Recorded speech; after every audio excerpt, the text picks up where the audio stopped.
Por gerações temos sido ensinados que precisamos acreditar na história do Êxodo pela fé somente. Nos disseram que o Monte Sinai, onde Moisés recebeu os 10 mandamentos, era localizado no Egito, mas não existe nenhuma evidência que o faça acreditável. Não há artefatos deixados para trás e praticamente nada para validar uma das histórias mais importantes da Bíblia.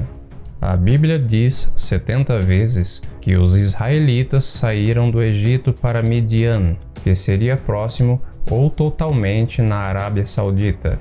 Será verdade que há poucas evidências que a história do Êxodo aconteceu ou estamos olhando no lugar errado? Apesar da teoria que o Monte Sinai está na Arábia Saudita ser relativamente nova para nós do mundo afora, não é novo para as pessoas que moram lá. Éramos frequentemente abordados por nativos animados para falar com americanos pela primeira vez cara a cara. E uma das primeiras coisas que eles falavam, bem animados, era: "Você sabia que Moisés estava aqui? Deixe-me mostrar onde ele e seu povo estavam."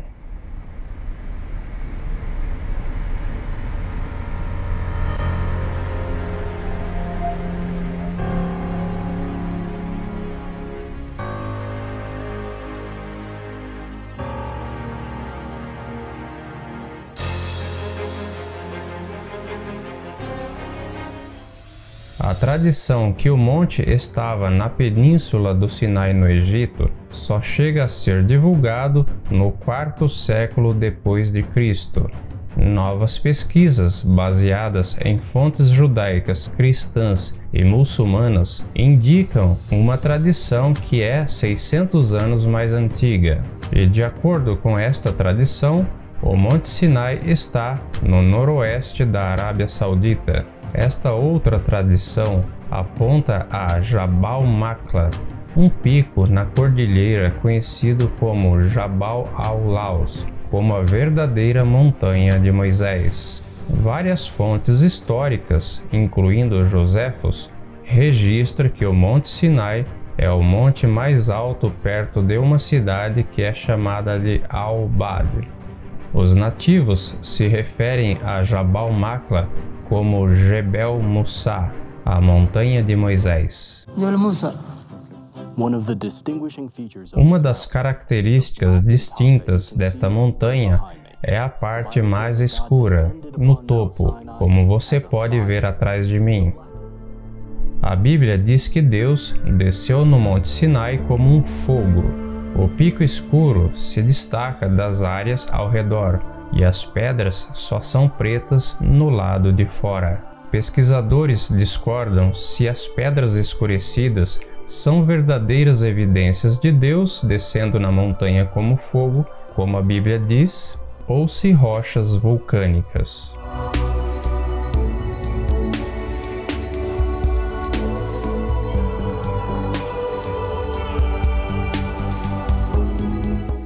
Um pequeno grupo de americanos tentaram se infiltrar na área no fim dos anos 70 e no início dos anos 80. Eles foram presos e as fotos e vídeos foram confiscados pela polícia da Arábia Saudita. A evidência deles estava perdida. Porém, imagens e vídeos começaram a vazar ao mundo afora, lentamente.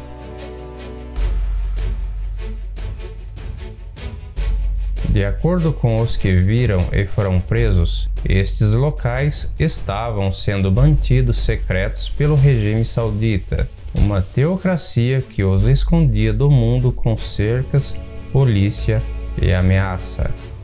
Enquanto eu tentava entender por que os árabes estavam escondendo um local tão importante, eu comecei a fazer algumas perguntas a fontes no mundo islâmico. Por 15 anos, eu estava no ramo de inteligência, combatendo o terrorismo e relações internacionais. E um dos meus melhores contatos tinha uma história a contar. Ele fazia parte de um grupo e até tinha reuniões com a inteligência paquistanesa e associados próximos a Osama Bin Laden. E agora ele está falando pela primeira vez. Quando eu estava no mundo jihad, nós sabíamos que o Monte Sinai estava na Arábia Saudita. As pessoas do lado de fora, até a maioria dos muçulmanos, não tinham ideia, mas estava aí, porque nós guerrilheiros não queríamos que ninguém soubesse. Nós sabíamos que o governo saudita escondia e protegia com segurança. E nós concordávamos. Nós acreditamos que se um local, até um local santo, é visitado por pessoas e usado para idolatria, deve ser destruído. Mas por causa do fato que o escondemos, de acordo com a lei islâmica, é o que o salvou, para que possam vê-lo hoje e apreciá-lo.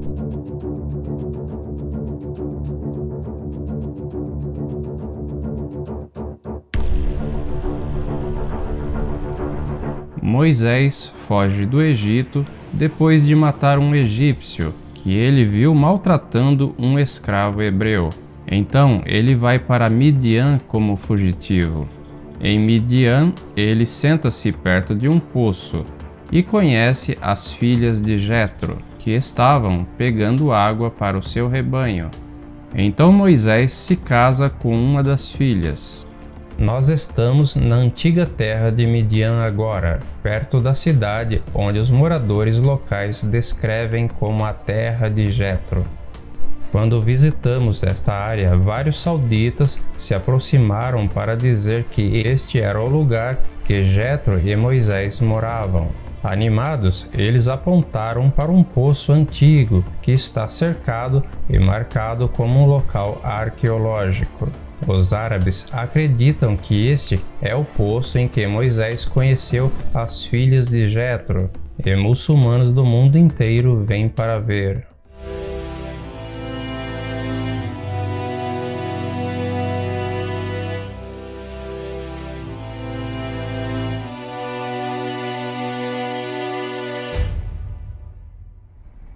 O livro de Êxodo diz que a travessia do Mar Vermelho aconteceu em um lugar chamado Yam Suf, mas especialistas discordaram por muito tempo onde era.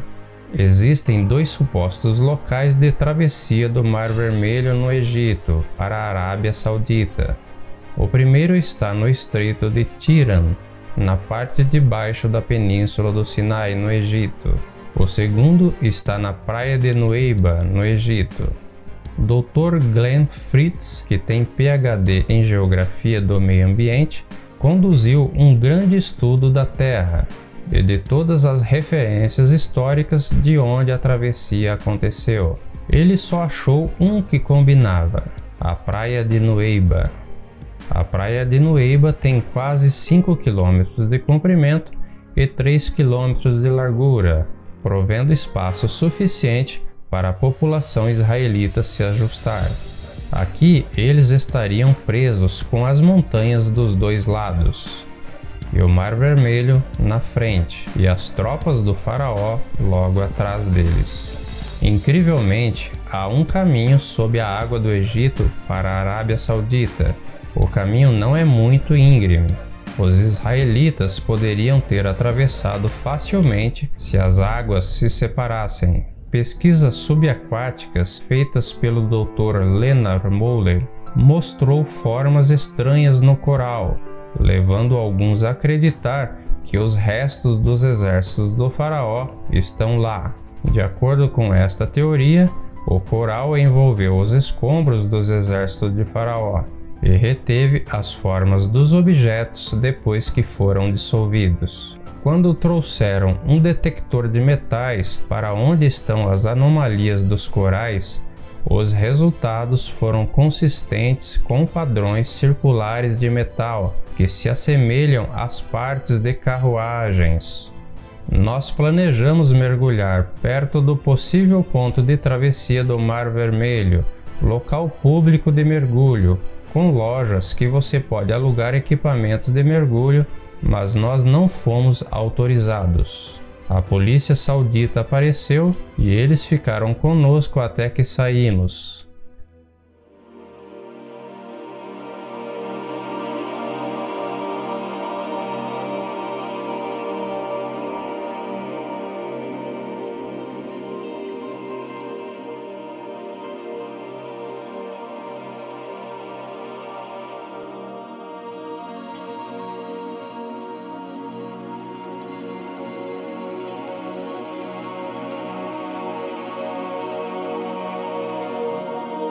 Depois da travessia do Mar Vermelho, Moisés e os israelitas pararam em um lugar perto do Monte Sinai chamado Elim. Desesperados por água, eles encontraram uma localidade com 12 poços e 70 palmeiras.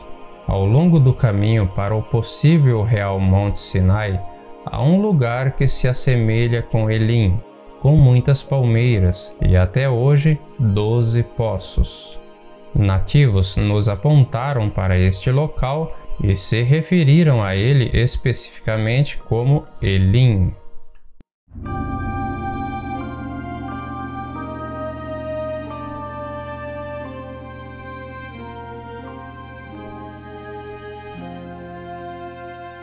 Outro grande evento do Monte Sinai é o incidente com o bezerro de ouro.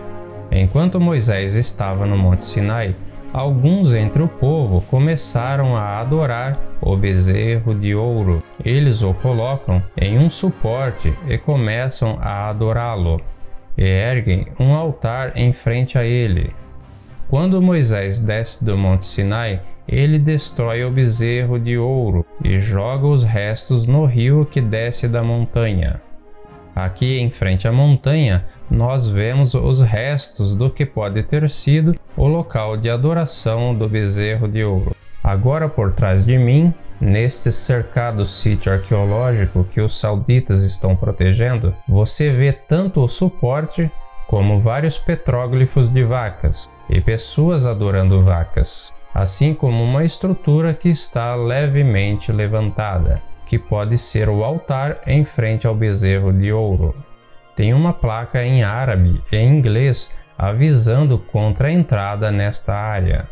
As tradições locais de que este local é onde o bezerro de ouro foi destruído são tão fortes que se você se aproxima, você será suspeito de procurar por ouro. De acordo com a Bíblia, os adoradores do bezerro de ouro diziam: "Estes são teus deuses, ó Israel." Este versículo indica que existem várias representações de bezerros, enquanto os israelitas estão adorando ao bezerro de ouro. Em cima do suporte, onde o bezerro de ouro teria sido colocado, tem uma marca circular onde a pedra foi desgastada. É especulado que este é o local onde Moisés moeu o bezerro de ouro até o pó. Depois que Moisés destruiu o bezerro de ouro, 3.000 dos adoradores do bezerro são mortos. Então deve ser um local onde milhares de pessoas foram enterradas.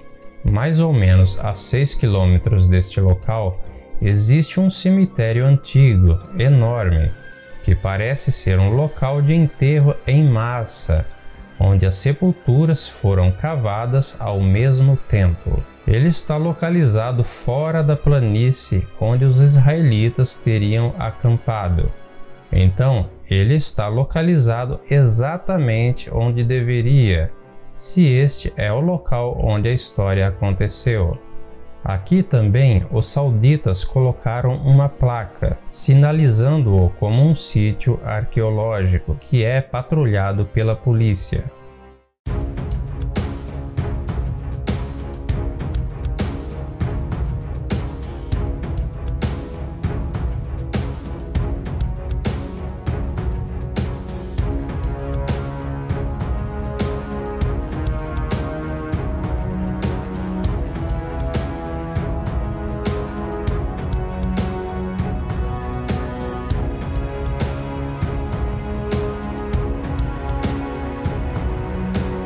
O livro de Êxodo diz que Moisés construiu um altar de pedra bruta ao pé do Monte Sinai e estabeleceu 12 monumentos para simbolizar as 12 tribos de Israel. Aqui no pé da montanha, vemos esta estrutura que parece um antigo altar. E onde estamos agora é provavelmente a rampa de animais que os levariam ao sacrifício no pé da montanha. As rampas de animais conduzem a esta área da estrutura, que pode ter sido a plataforma de abate para os sacrifícios de animais. Os sauditas, é claro, diz que isto não tem nada a ver com Moisés, mas eles admitem que encontraram resíduos e ossos de animais por baixo desta área quando eles cavavam. Pessoas que visitavam este local há décadas disseram que costumava ser bem mais limpo, e você podia ver mais claramente os restos dos 12 monumentos, assim como uma plataforma de pedra sobre a qual eles se encontravam. Perto do altar e dos 12 monumentos, Moisés lê para os israelitas o livro da aliança, e eles concordam. Isso significa que Moisés provavelmente teve um local acima do altar que serviu como um palco para se dirigir ao povo. Logo acima desta área, com o altar e os monumentos, existe uma área que poderia ter sido um local perfeito para Moisés ser visto e ouvido quando o pacto foi feito. Um saudita, na verdade, apontou para esta parte da montanha e nos mostrou como a voz de Moisés teria ecoado como se ele estivesse falando em um anfiteatro natural. A Bíblia diz que um riacho desceu do Monte Sinai fornecendo água para os israelitas. O riacho deve ter descido perto do pé da montanha para os sacrifícios acontecerem e deve ter chegado perto do bezerro de ouro, porque Moisés jogou seus restos no rio. É muito fácil ver onde havia um riacho descendo desta montanha anteriormente, onde há evidências de sacrifícios queimados. Em seguida, ele acaba perto do possível local de adoração do bezerro de ouro. Há até evidências de poços ao redor da área, onde uma piscina natural de água teria se formado, provando que uma grande população viveu lá. De acordo com a Bíblia, o profeta Elias viaja até o Monte Sinai e quando ele chega lá, ele entra em uma caverna e conversa com Deus. O real Monte Sinai deve então ter uma caverna que é acessível, segura e adequada para dormir. Esta caverna, acima do altar, tem por volta de 15 metros de altura, 6 metros de comprimento e 6 metros de profundidade. Se este é o verdadeiro Monte Sinai, então esta é quase certamente a caverna de Elias.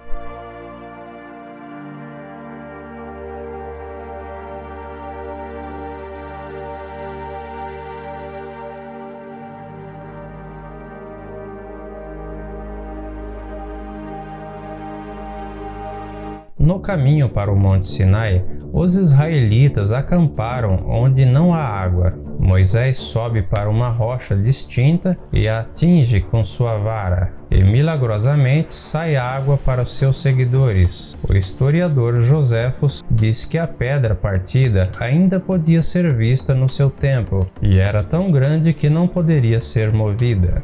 É possível que esta rocha partida ainda permaneça hoje testemunhando a precisão dessa história? A resposta é sim, e é impressionante.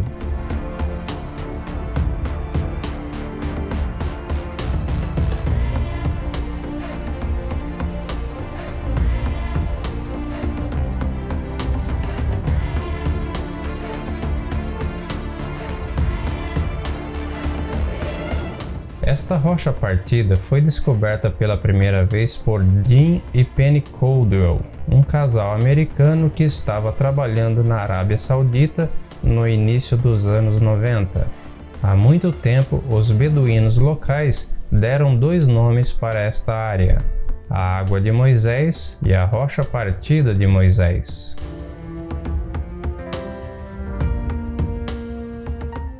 Esta rocha dividida está no topo de uma colina de 30 metros e fica entre 12 a 18 metros de altura. E o que é verdadeiramente incrível sobre este local específico no Vale do Caminho da possível rota para o Monte Sinai é que as rochas por baixo são suaves, como se toneladas e toneladas de água fossem derramadas e formassem um pequeno lago na parte inferior para os israelitas beberem. Se você tiver amizade com um local, eles lhe dirão que esta área está relacionada a Moisés, mas os beduínos que moram aqui tentarão te manter fora. Nós vimos isso de antemão, até que fomos expulsos da área. Ok, estamos fugindo. Vamos ver se estes caras vão nos perseguir. Ouvimos 2 tiros. Este cara não está brincando.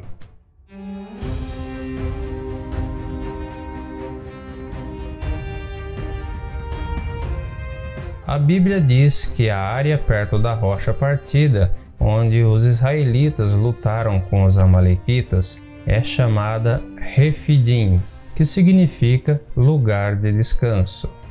Escritos hebraicos que encontramos lá foram interpretados como lugar de descanso, que é a definição de Refidim.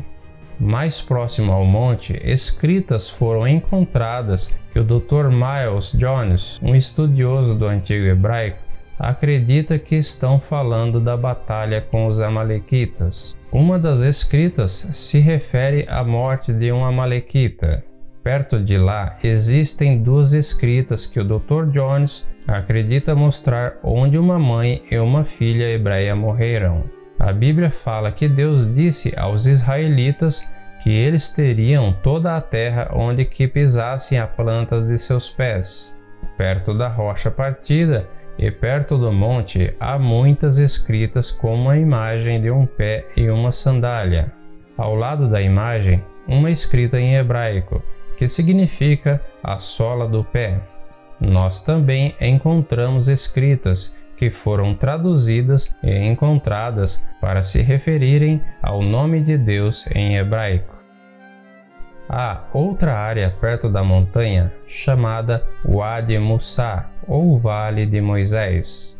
Aqui a representação de uma menorá foi encontrada, e pode ser a representação mais antiga de uma menorá conhecida até hoje. Agora, uma nova testemunha se apresentou para revelar que os sauditas têm escondido a evidência do êxodo desde mais ou menos a época da Segunda Guerra Mundial. Este homem, Tenente Clyde Morgan, foi um piloto americano que conheceu o rei da Arábia Saudita. Bob Cornick foi uma das primeiras pessoas a chegar a Jabal Maqla nos anos 80. E ele recentemente entrevistou este piloto e disponibilizou as imagens para este vídeo. É uma honra conhecê-lo. Obrigado. Eu diria que nossas vidas se cruzaram, possivelmente em algo muito histórico. Estamos falando de onde o verdadeiro Monte Sinai está localizado. Eu não tinha ideia de que alguém da época da Segunda Guerra Mundial teria visto o monte, e que foi informado que este monte era o Monte Sagrado de Moisés. Alguns dos muçulmanos lhe disseram que aquele era o Monte Sagrado de Moisés? Sim, eu acho que todo mundo das Forças Armadas Sauditas sabia que era sagrado. Me impediram de voar em volta dele, pois era proibido de chegar perto, porque eu poderia ser morto por Deus ou por talvez algum deles, eu não sei. E quando eu decolei, eu estava morrendo de medo, mas com certeza eu voei em volta dele. Mas era diferente das outras montanhas porque era preto por cima?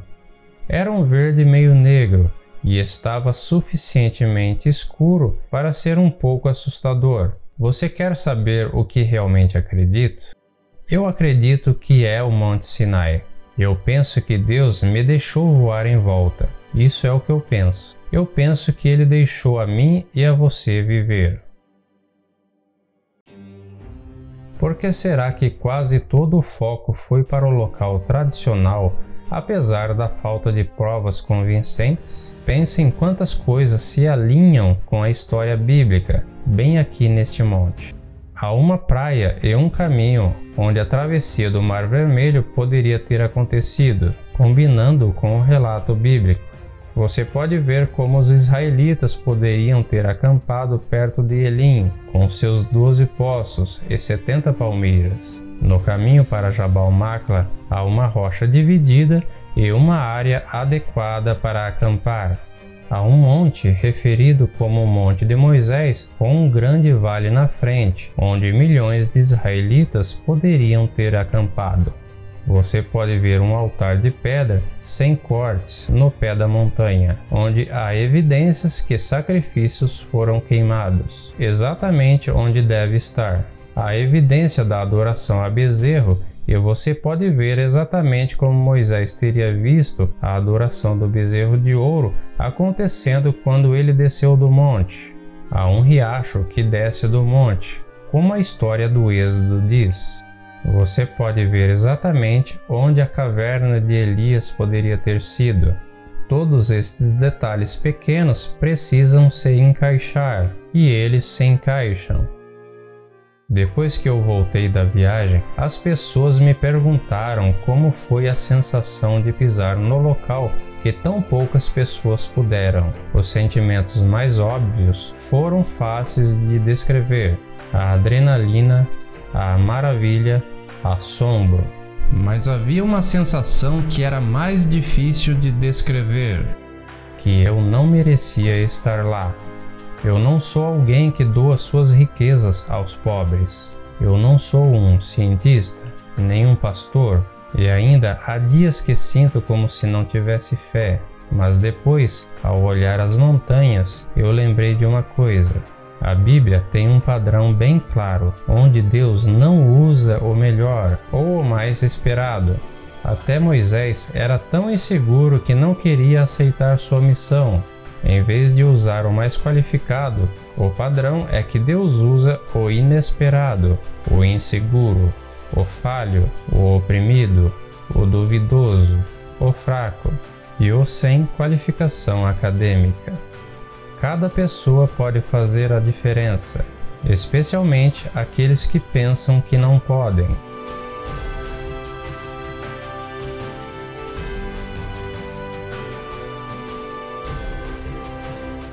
Enquanto você assiste este vídeo, os sauditas estão construindo uma super cidade, planejada para ser 33 vezes o tamanho de Nova York.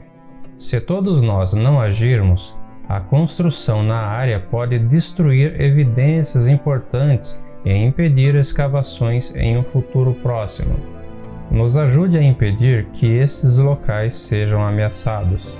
Criamos um site e uma organização para apoiar as pesquisas e também para convencer os sauditas a preservar estes locais, para que eles possam ser protegidos e investigados. Estamos entrando em um período em que nunca estivemos antes, onde esta filmagem e outras evidências do Êxodo e da Bíblia em geral estão a um clique de distância, com uma conexão com a internet. E como esses locais são reveladores, eles irão mudar o Oriente Médio para sempre e impactar bilhões de pessoas que seguem o judaísmo, cristianismo, islamismo e também pessoas das demais religiões. O mundo está prestes a mudar.